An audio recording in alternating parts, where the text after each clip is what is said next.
La loi sur la déchéance de nationalité, votée en plénière, ne concerne plus seulement les crimes pour terrorisme, elle élargit la déchéance de nationalité à d'autres crimes dits graves comme les délits sexuels, la criminalité organisée, voire même des homicides.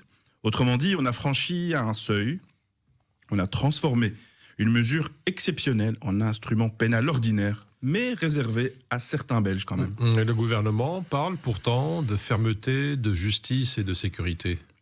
La fermeté n'excuse pas l'injustice. Cette loi ne punit pas mieux, elle punit en faisant des différences. Pour un même crime, un Belge qui n'a comme nationalité que la Belge, il restera belge. Un Belge binational pourra être déchu.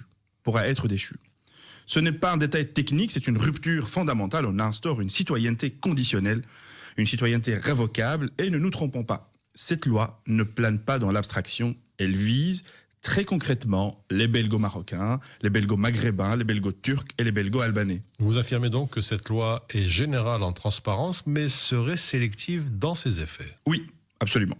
Et il faut avoir le courage de le dire, parce que réduire la question de la sécurité à une affaire de binationaux, c'est une obsession de la NVA et de l'extrême droite, parce que leur double nationalité n'est pas un choix, mais le résultat de notre histoire migratoire, parce que cette loi, dans ses effets réels, dit une chose terrible.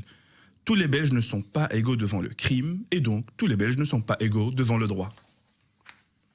Au moment même où l'on commémore plus de 60 ans d'immigration marocaine en Belgique, on nous rappelle à ces citoyens qu'ils restent juridiquement révocables, que nous restons juridiquement révocables. Alors Hamza, certains au gouvernement justifient encore la mesure par la lutte contre le terrorisme. Eh bien, cet argument ne tient pas. Personne ne renonce à un attentat en disant « Attention, je risque de perdre ma nationalité belge ». La déchéance ne dissuade pas, elle met en scène la punition. Et politiquement, comment ça s'est passé, disons, le vote à la Chambre pour cette loi? Eh bien, c'est là où je dois dire que c'est une honte totale.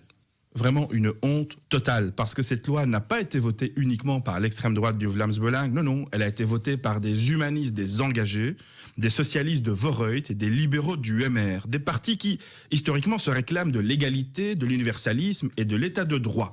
Et soyons clairs, il ne s'agit pas de défendre ici des criminels, il s'agit de défendre un principe d'égalité entre les citoyens.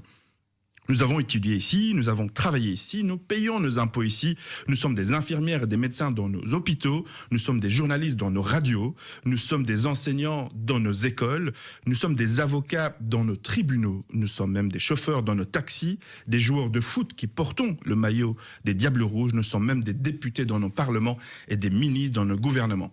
Il n'y a pas un impôt qu'on n'a pas payé, il n'y a pas un sale boulot qu'on n'a pas fait.